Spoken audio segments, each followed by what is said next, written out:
the vulnerabilities and the risks don't tend to fall into what we would normally consider to be vulnerable or risky. And so that's really what the IRB does, is it gets these eyes on it that, you know, sometimes when we're doing research, we kind of get lost in what we do and we can't see some of the risks because we're so used to it. And so that's just a second set of eyes. And so this is what we're looking at when we go through the review process, okay? The types of review and approval that we have.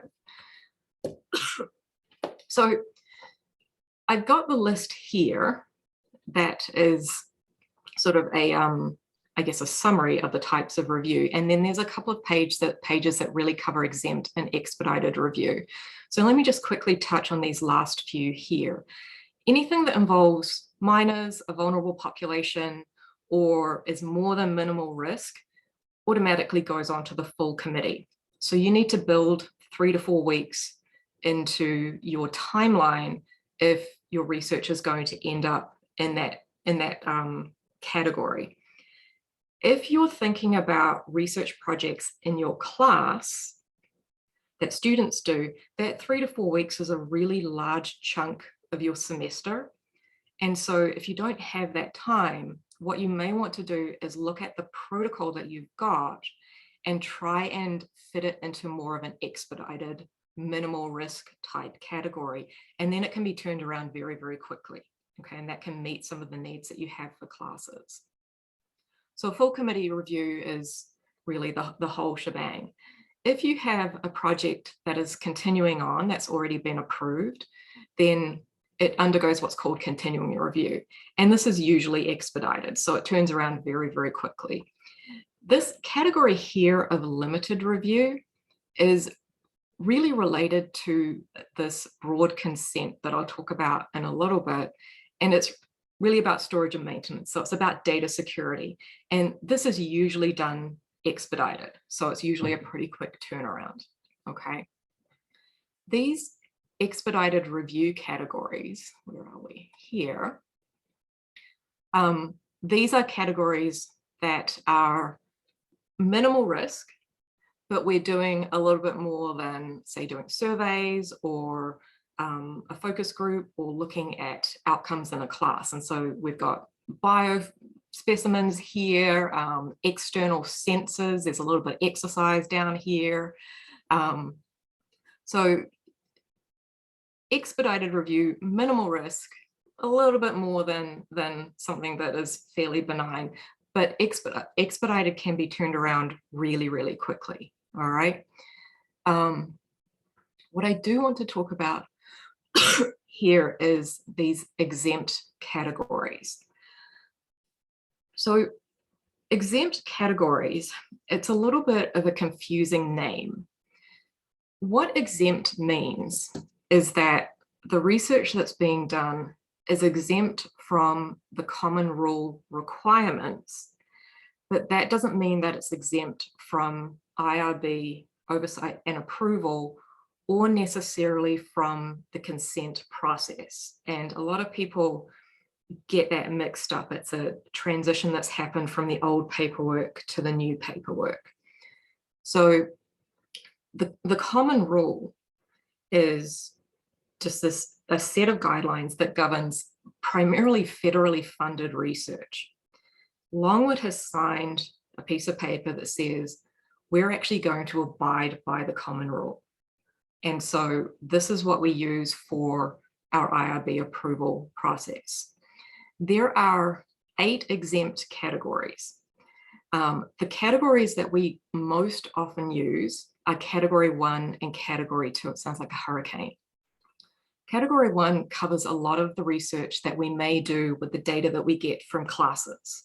So say you're doing a pre-test at the beginning of your class and you're doing a test at the end of the class and you want to see what kind of intervention works. Maybe it's a lab that you're doing, maybe you're trying to flip a class, maybe you are doing the paired sharing activities in one class versus another section that you're maybe not doing those activities, or you've got data from previous years where you haven't done those activities.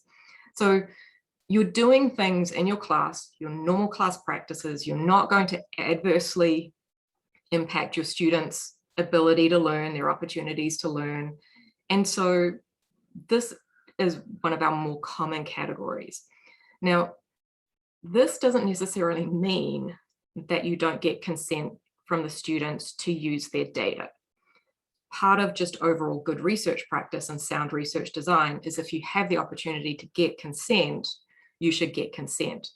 If you're teaching a class that potentially has minors in it, then getting consent allows you to screen out the data from those minors so that you're not inadvertently using data without consent, because technically minors can't consent.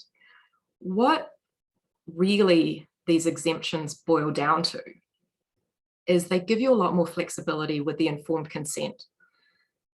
The full whole shebang informed consent that's required by the common rule has 9 required elements, and it talks about, you know, the information, what you're doing in the research, what are the risks, what are the benefits, who's going to see the data, who's not going to see the data, can you pull out, all of that kind of items, all of those items.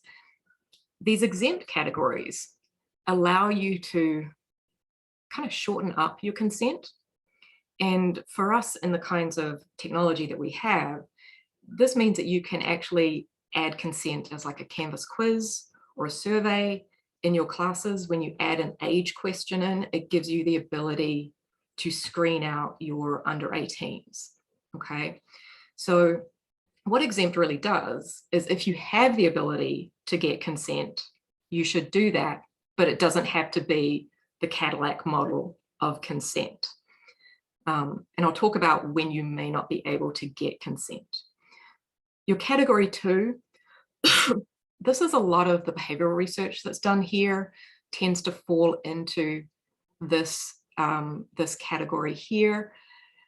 The interesting little tidbit that's buried deep in the regulations is, if you are doing any kind of video work and you're participating in the activity, then the exemption might not actually apply, and it may need to go into either an expedited or a full committee review. Okay, so that's an interesting one in there. These other categories, not as common. You've got benign behavioral interventions, having a subject play a game, maybe doing a Stroop test. So category 3 we use a wee bit. Publicly available information, we've got some food research, that's number 6. These last 2 categories here really relate to broad consent, and they're related to the data security part of broad consent. And these categories will come in at a later stage if you've done some good planning.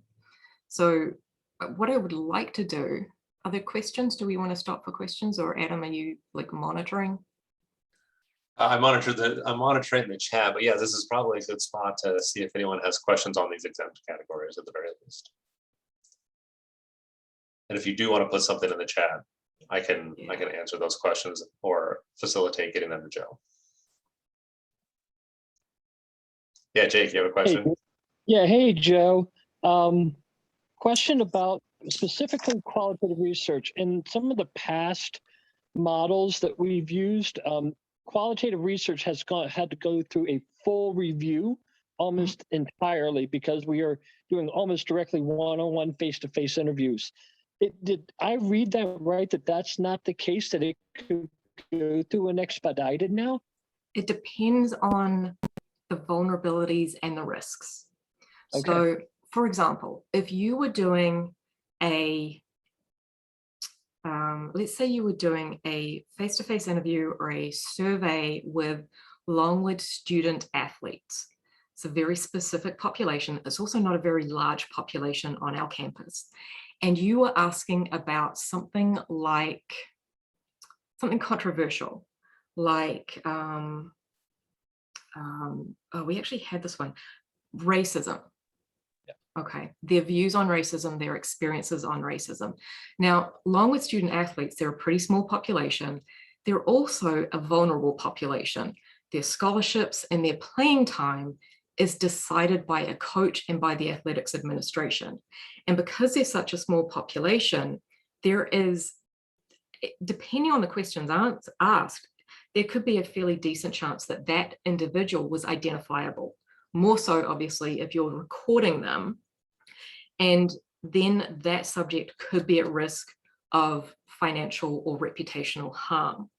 And so that's the kind of study that could go to a full committee review because of the vulnerabilities. Does that make sense? Makes perfect sense. Thank you, Joe. Appreciate that. Okay. So I want to talk a little bit about informed consent. And OHRP does all these great videos, which you can upload to your classes. I'm going to drop down here. I have buried this a little bit because I don't want to step on any toes, but I'm actually going to have to step on some toes here. We cannot, in our classes, require students to participate in research.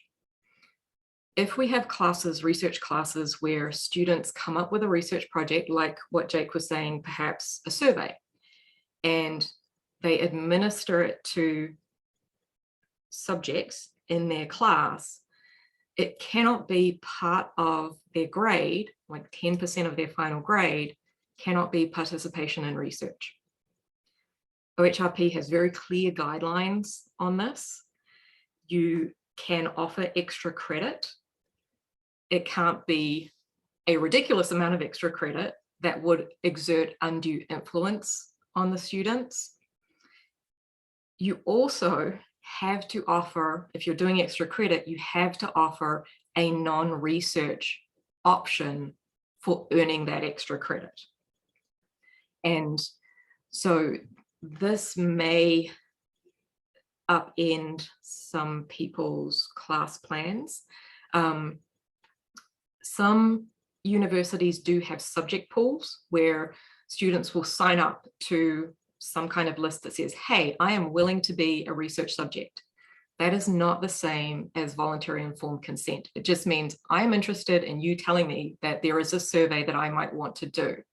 You would do your informed consent on top of, well, when they sign up for the survey, you would do your informed consent there. So there is that side of things. The other situation that we have sometimes run into is the idea of students doing research on themselves. What are the requirements there? Now, the common rule is pretty quiet on researchers experimenting on themselves. But you cannot occupy the role of researcher and subject at the same time. So at some stage in the proceedings, a student will be the subject for a researcher, which means they need to have the opportunity to provide voluntary informed consent. There's also the added complication that that student may be providing private information to their peer who is a researcher.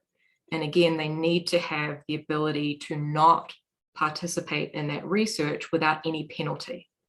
And so what this means is that these small research groups and classes that sometimes have not gone through IRB do actually need to go through IRB and have informed consent as part of it. But the good news is that 99% of the time, these studies are minimal risk or they're exempt, and so they will get turned around really, really quickly. Does anyone want to ask questions about that? Because it's a little bit of a diversion from the way things have run for the last long time. So Joe, go ahead, Scott. Thanks. I just had a clarification question. So you said that as the instructor of a course, you cannot require your students to participate in research you are conducting. Is that correct? you cannot require them to be a subject in any research. Okay, gotcha. Okay, Yeah. thank you. Whether it's your research project in a class or outside of a class, or whether it's a research project that your students are doing as part of your class, you can give them credit for being the researchers.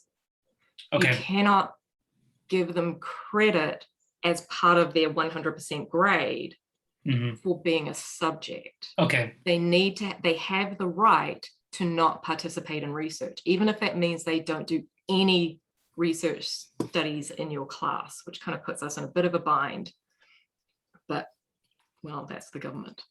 But the students themselves can be the researchers. Yes. Yes. Yes. Okay. Thank you. The students can be the researchers, which is the point of all of our researcher classes, is to get them asking these questions and hopefully learning, right? Right. But a lot of the times when we put students in these small research groups and we say experiment on each other, once you get to I'm now being the subject for this little research group that we've got going, you're the subject for another researcher.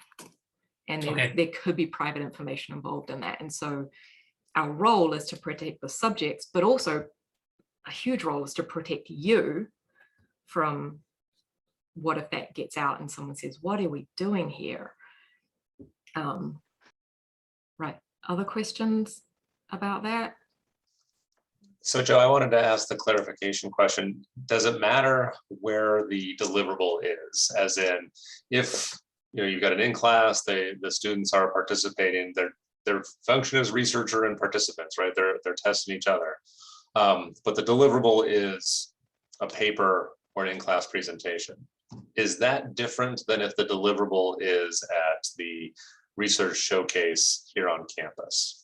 Or does it just not matter what the deliverable is? If that's going on, then you should have.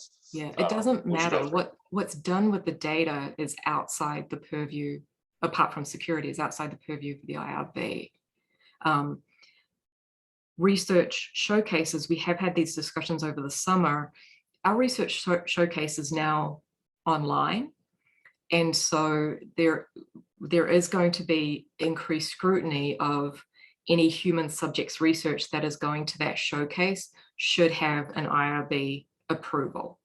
And so, because that goes out to the rest of the world, and we don't want to put ourselves in the position where someone logs in from, I don't know, New Zealand, and they look at a poster and they're like, oh, that's a pretty cool study on these human subjects. And wait, did they not get IRB approval for that? Do they not require, well, maybe not New Zealand, another state in America. And so we do need to be careful about making sure that we're meeting these regulations in case there is outside scrutiny. Does that make sense? Okay. Yes, thank you. All right, so if you're doing non-exempt research, the consent has these 9 required elements, and I've listed them here. I link to the OHRP language, and then down the bottom of this page here, I also have this document here, which hopefully, here we are, where I'll fully admit I took this from another institution, which kind of puts these required elements into some sentences, and I've given you where they come from on the end here. Now, this is something I really struggled with over the summer. I grew up in a world where informed consent was this long document with all these words, and I never read it. I just signed the end and hoped for the best. Informed consent does not have to be a wall of text. We actually have quite a bit of flexibility about what we can do with informed consent, as long as the required elements are in there. And you can present the required elements in any way you like. You can use images. You can do videos. I'm hoping someone does a rap for informed consent. I think that'd be fabulous. But you can deliver the informed consent however you like. For our students, this is a good thing because it makes it less boring, and it gives them it gives them creative license to use all of those fancy tech tools that we haven't really caught up with to be able to explain what they're trying to do in a way that their subjects would understand. And we all know that if you can explain your research to your grandmother at Thanksgiving, then you really do know what you're doing, okay? So this document here is not meant to be a template. It's meant to give you some language that you can use and connect it up with each required element, okay? Now, I also put in this document this idea of broad consent. I've also, actually in here, I've also got some parental consent language and also consent for recordings as well. But I do want to talk about this idea of broad consent, because broad consent is really, really useful if you're doing long-term research in your classes with your class data, especially. So broad consent is separate from the consent that you would get for your primary study, okay? It would be a separate signature block, and your subjects can decline broad consent, but still consent to the primary study.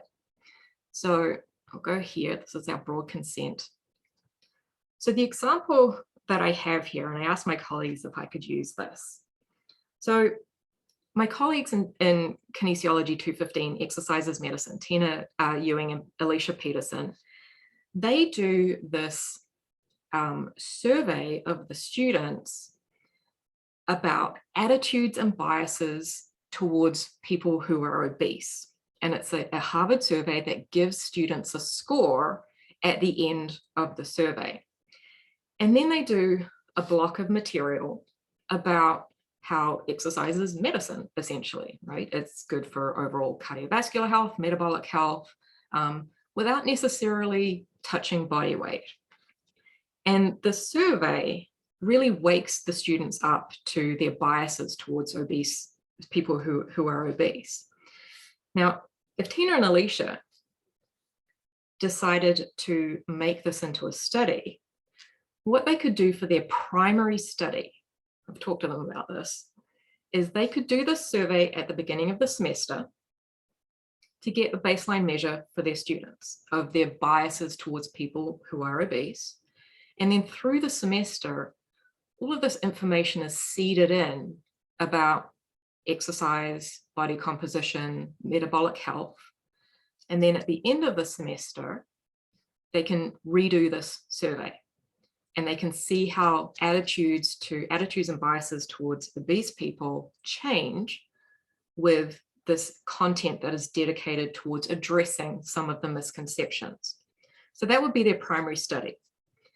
They could also add to their consent form a block for broad consent, where they're going to collect all the research, all the data in the class, and they're just going to store it. And it might be used in the future for another study. Now, let's say in 2 years' time, there is another summer of discontent, and we have a movement, kind of like Black Lives Matter happened last summer, but that was more geared towards accepting of different kind of body types in society. And now what we want to do is we want to take all these data that we have, and we want to see if there's actually a difference in bias at the beginning of the semester before our Obese Lives Matter movement, and then after our Obese Lives Matter movement. We don't need to go back to the subjects to get their consent for this secondary research, because they've already provided broad consent in order for you to be able to use their data in other ways, okay? Broad consent is a new addition to the common rule, and most of the examples are related to medicine and clinical research, but there's a lot that we can do with educational research where we just collect a lot of data on our students, and we have a nice little primary study. But in 2 years' time, you might be looking at the data and you might say, I wonder what happens if we factor in gender identity, or you've started to notice a pattern that you hadn't originally applied for in your primary study, and you've got all the data, but these students have graduated, so you can't get their consent for a new primary study. But if they've signed broad consent, then you're good to go. You submit the proposal to the IRB, they go back and check that you had broad consent, and it becomes an expedited process. And so you end up getting a little bit more bang for your buck, you could say. Questions about that one? So Joe, in the chat, Jen asks, would it be a good idea to just collect broad consent on all of your primary studies, just in case you might wish to use the data differently? I really think it is. I really think it is a good idea, because these students, they're kind of ships in the night. They graduate and then they're gone, and it's really hard to potentially go back and get consent. We can waive consent in some very specific cases, and that's over here in this alteration of consent. Actually, let me finish up with broad consent. The language for broad consent, you will find that on your required elements page. It's in that document that I posted here. Over the summer, I ran this material past my HEART colleagues, and I'd been playing around in Google Forms with like the directed answers to questions, and I did come up with this template. I don't know if anyone's tried to download this. Hopefully it works. But I managed to create a template where you've got your informed consent. It has an age question, and if they're less than 18, or if they don't consent, it'll take them right to the end of the study or end of the survey, and they won't even see the questions. And then they come out of it that way, and you don't have any problems there. And if they do consent and they're over 18, it'll take them to your survey questions. So those are some templates that I kind of played around with in Google. So you'll find the language for broad consent in this document here, and it's a separate signature block. If you do decide to do your informed consent electronically, say you decide to do a video, or you put a page up in Canvas and you do something really creative, you do need to be able to email something to the subjects, and that's where you can maybe put it into a pamphlet. Again, a great assignment for your students, just something that you can email to them. They do not need to have a copy of their signed consent. They just need to have a copy of something of what they consented to. All right, you will have the records of their signature. An electronic signature is acceptable now, especially if you're doing it through Canvas or something that is collecting their name, okay, like a Google form, okay? There are situations where we can waive consent, and generally what we're talking about is your minimal risk research. These are non-exempt projects. Here's probably the kicker. If you couldn't do the research without a waiver of consent, and this can apply to us quite frequently because our students graduate and then they're gone, then you will be fulfilling this condition. You do need to meet these 5 conditions, all right? So no more than minimal risk. You couldn't do the research without the waiver. If you're doing if you have identifiable information, there's not going to be any rights or adverse effects, no risks or anything like that. And if it's appropriate, you can send them what the information is afterwards. Now, down the bottom here, just to reiterate, if you are using broad consent, your subject can consent to the primary study. They don't have to consent to the broad consent, to broad consent. They can decline that. You can still use their data for the primary study. You just need to screen it out for anything that you do down the line. Okay. All right, questions?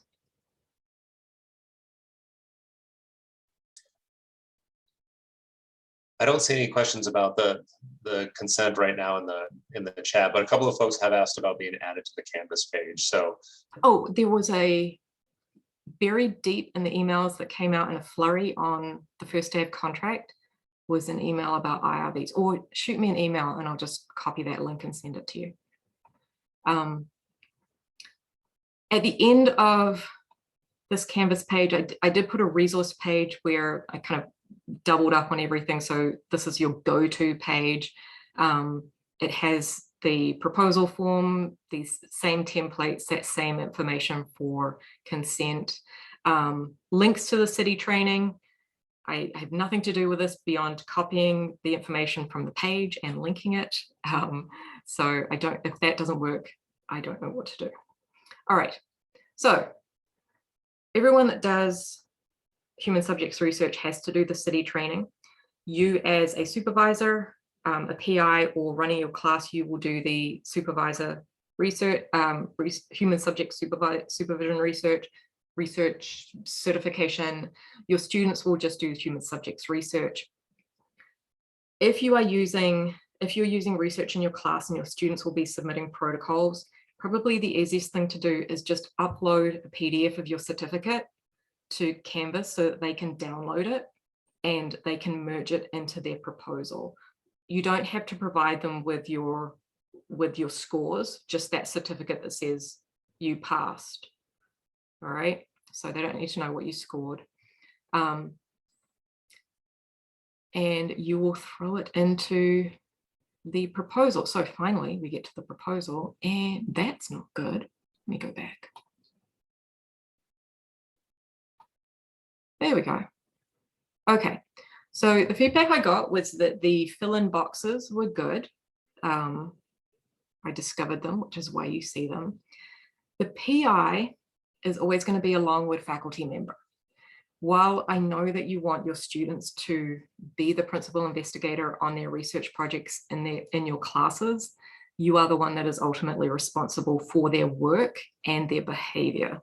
And so you're the PI. When you email in their proposal, include your students as CCs on that email, and I'll reply to everyone.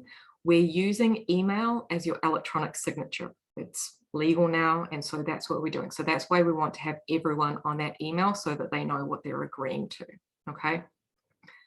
Most people will be doing new proposals. If you've got something that's previously approved, we're just starting to bring in these IRB reference numbers. So just write me a little note that when it was approved, and I will dig through the archives to find that. Don't worry about the number for that, but that will slowly start to come in as we go through the year.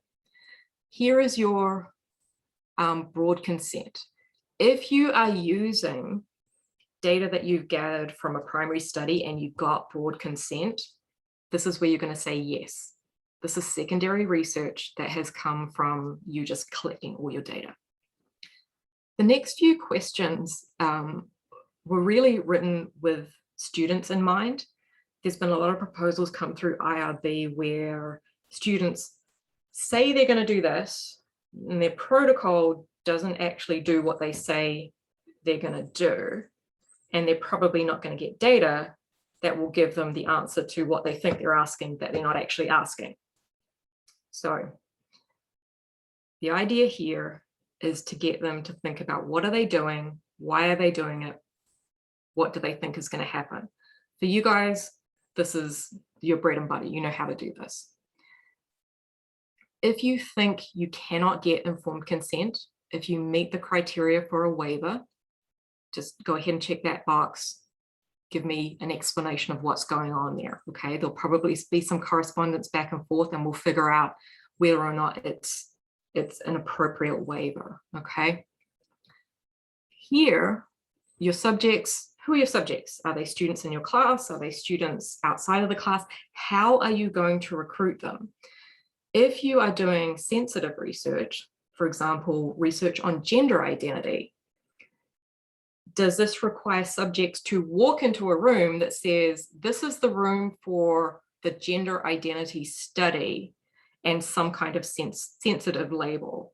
Or are they able to get into that research with privacy? Do they have safeguards in place that could protect them from any foreseeable risks that include your financial, your reputational harm, all of those kinds of risks? How are you going to get voluntary informed consent? So written, online, And the if applicable is because you might be getting a waiver. So you might not be getting informed consent, okay? Should be happening before you do the research. Are you going to deceive them? Some research does require deception. You will need to debrief your subjects at the conclusion of the study and provide them an opportunity to reconsent once they know the purpose of the study. All right, and that's included in that survey that has that deception. There's a second consent box in there.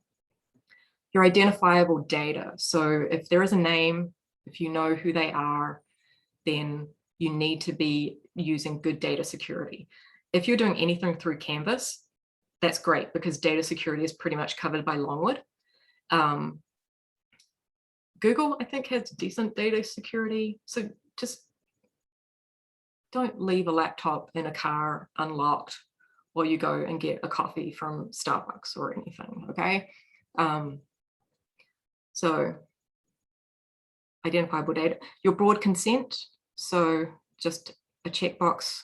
This is a lot of the stuff is regulatory stuff. It's for us to keep track of what's going on here. Your data management, that's going to help us with the limited review. Just need to know that you're going to keep the data secure. Who has access to the data? How long are you going to maintain the records? Now, this is true. You can keep the data forever. HHS says you can keep the data forever. I did have a question from someone earlier in the week that was asking about, essentially about ownership of data.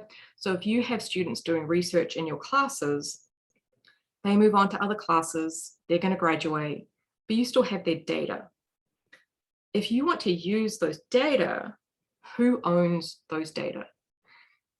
That is not a question for the IRB. That is an authorship and intellectual property question that you will need to, I guess, ask that committee. Is there anyone on that committee here? Anyone?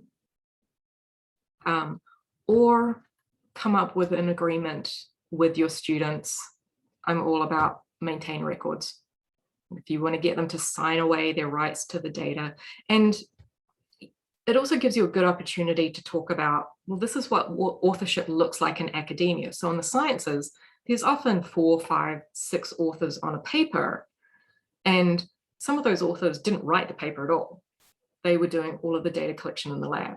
But then there's a lot of people that contributed to the study that aren't on the author list. And so that could potentially be the situation that you're in. If you are collecting biospecimens, then you need to have approval from the biosafety committee. We have not figured out how we're going to coordinate this. And so it'll be the first person that submits a proposal with bodily fluids will be our crash test dummy for how this is going to work. So we'll see that. Methods, how are you going to collect your data? Think about this in terms of publication, all right? Just write it as you would for a publication, so it needs to be replicable. And then this last question was all about the students. How are they actually going to present these data? Okay, a lot of the times they're writing these proposals and they're not thinking about, I guess Adam put it perfectly, the deliverable. Are you going to have graphs? Are you going to be pulling keywords out of interviews? Jake, actually, you probably know a lot more about this with the behavioral research. So analyzing narratives and drawing themes from that. So it's not a statistics question. It's when we're at the showcase at the end of the semester, what is going to be up on that poster, all right? And hopefully that helps students narrow that down. This is the part that you should make your students do. For record keeping purposes, it's way easier if I just get one document. And so any of your recruitment materials, those do need to be approved by IRBs. Your consent materials, those are part of this packet. If you've got a survey, links, making sure we can access them, or I guess you could do a copy and paste of a Canvas quiz. If you had that, that's useful as well. Debriefing materials, your city certificates. If you're doing anything that's some people would look at and would be questioning, and I work in this area, published research that supports your methodology. So sometimes I make students, Jen knows this, sometimes I make students throw up, and it's kind of a normal thing in what I do. But most of you would look at that and go, wait, are you harming the students? And no, I don't think I am. So they may believe differently, but all of this just gets merged into one document. Okay. And I'll just do it when I get it, I'll get a checklist. If you are doing student research in your classes, again, this is record keeping. So all of the communication that goes through the IRB email is part of a federal record. So just think that you're talking to the government, which is kind of scary.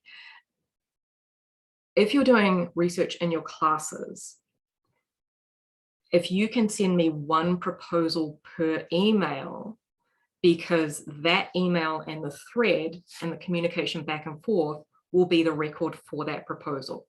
I don't mind if you copy and paste here's a proposal, sign your name. Here's a proposal, sign your name. Here's a proposal, sign your name. I don't mind, okay? It just gives me a way to compartmentalize each proposal in one communication thread that then gets saved for our records. Okay, I think that's it. That email, when you copy your co-investigators on it, that's going to be your electronic signature. So you shouldn't have to print anything out. We're going to go paperless. We're going to try. I think that is all I've got. I've talked a lot. Well, Joe, this is good. There's about 12 minutes until 5, and I want to make sure that everyone has a chance to move on with their evening. But this is a great place for questions. I'm sure you all attended because you're thinking about doing an IRB if you're not exactly doing one right off the bat. So this would be a great time. Jake, I see you've unmuted. And this IRB, I don't want this to be like the IRBs at the big research universities that are just scary. All right, this IRB is all about getting you and your students doing good research that is not going to get anyone thrown in jail. So, Joe, I want to kind of go back and talk a little bit more about Adam's question about deliverables. And this is where I'm a little concerned about the line between what needs to go to you all and what simply counts as practicing within the classroom. We're doing research and I'm teaching my students how to do interviewing. Mm-hmm. And we're doing some interviewing practicing. They're developing a research protocol. The deliverable is a paper within the class that's directed simply to me at the end. What I'm hearing from you is that actually needs to go through IRB approval, even though it's something within class. Am I correct about that? That's a really good question. And that starts to bleed into the line of now I need to get all of my lab activities approved. And that's not where we want to go. I think where the line is, where the solid line is consent to participate. Okay. And, I don't know the answer to that question. So let me follow up on that one. With consent to participate, my students will go out and interview other Longwood students about just some random topics that they're going to develop. These but the purpose is to practice. Mm-hmm. It's to practice these researching skills. So they're developing these topics. They're going to develop an interview protocol. They're going to need to go out, and each of them interviews a couple of other Longwood students. Is that something that even though the deliverable is a paper in the class, there's nothing public here. They're not doing anything public in the end. Does that have to go through you all? I guess that's because if that's the case, that's going to change a lot. My reaction is no, okay. Because then we start getting into the realm of all lab activities that involve anything with a human has to go through IRB, and that's not the point. So I'm going to take a stand Okay. here and I'm going to say no. When you start to Okay. get into that research going out into, say, the spring showcase, if you are pitching it as this is research, that's when you'll want to do an IRB process. And partly because you want to show them what good sound research looks like. And that involves an IRB process and an informed consent process, if that makes sense. So I'm gonna say right here, I'm gonna draw that line and say, no, we do not have to approve everything you do in class. I don't want to approve everything. Don't send me that. I think you did. So. But I'm very much thinking about, we have so much that's online, and if we're presenting it to the world as research, then we do need to have those proper steps in place, even if it's a tiny little project that would never actually be published in a peer-reviewed journal. If we're trying to teach these students about research, and we're saying you're doing a research project, and they're emailing their parents and their family and saying, hey, look at my research project, let's at least teach them how to do that properly. Does that make sense? Or have I just, I might have just put myself in the... I think this makes sense, Joe, and that's probably something, I don't want to speak for everyone else, but as you know, someone who teaches anatomy and physiology, like I'm thinking about like, what do my students do? Yeah. Might there be something, you know, because we want our students to participate in the research showcase, and so you know, students do maybe a semester-long project, and they want to put in the showcase. It sounds like if that's what the deliverable is, let's go ahead and get IRB approval. If not, then maybe not. Like I think Jake's example is, yeah, like this is more practice as opposed to actually doing research. And then I just, something to think about, and I don't have any answers here at this point, is just, would it be, for all the showcase, should there be like a sticker like IRB approved research, and then another sticker that's, this is just a class project, don't get, you know, type thing. So it's not really, you know, research per se, but that's not a question for me. I think that's a question more for Amaret. I'm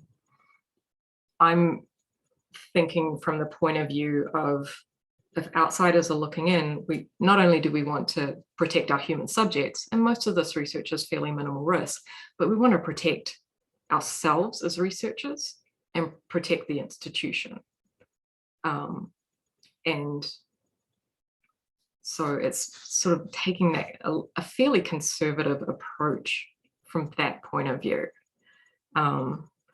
Luckily, a lot of these projects are minimal risk, and so they can go through really, really quickly.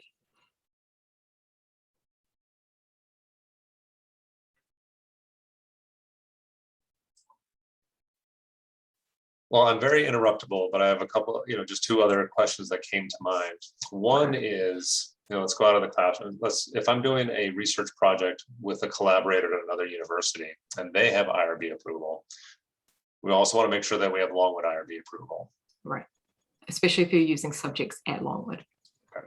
If you're just doing the data analysis for a colleague at another university, then no, you just become a co-author on their paper. Perfect. I think the key message to faculty there, though, is ask. Don't assume. Yeah, it's not going to be like the review of a paper where you're afraid to ask in case you annoy the editor and they just reject your paper. It's going to be like, well, let's just make sure that we're covering ourselves here. So yeah, please.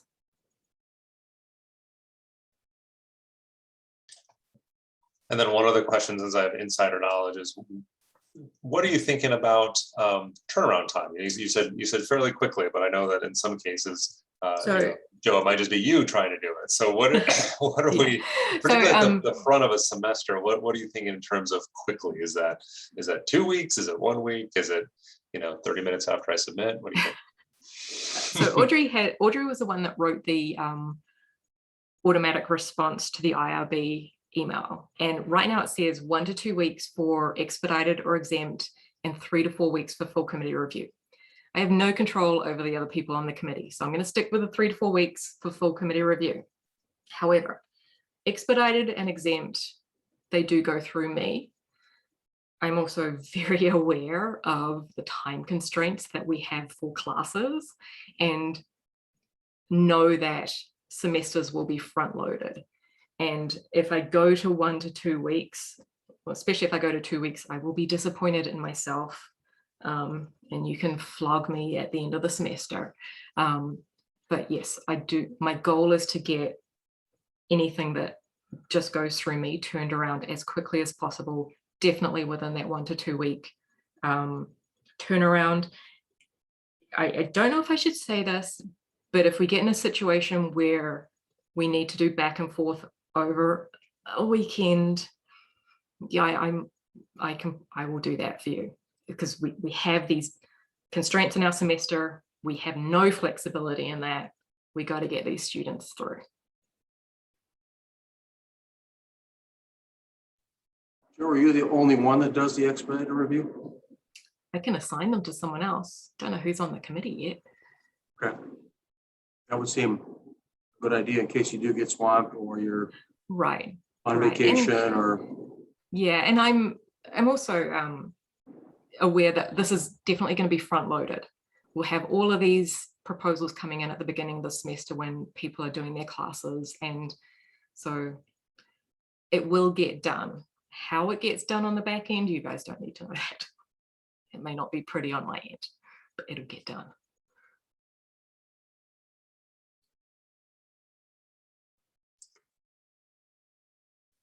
Well, thank you, Joe. This was really informative for me. I greatly appreciate you doing this and talking to us about it. Just for the people who are attending, if you just wanted to use like a thumbs up reaction or whatnot, how are you planning to submit an IRB within the next week or weeks, just to give Joe an idea what might be coming? So as in, I'll give a thumbs up, it's coming. Hey, Scott's hedging the thinking. bets. Hedging the bets there. Okay. But yeah, just we can work on it. If you've got questions, we can work on it together before you do an official proposal submission. And we can back and forth a little bit. But yeah, the whole goal here is for the IRB to be your resource, your students' resource, and to get you guys doing research. If you want to copy this module into your courses, the DEC will do that. I have no problem with that. Edit at will.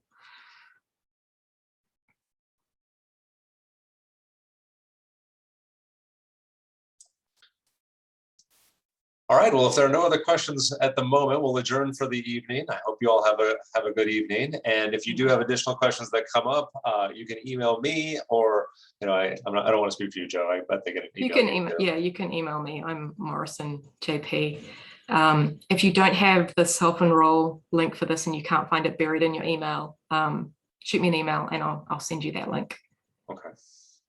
All right. Thank you, everyone. All have a right. good night. Thank you, everyone.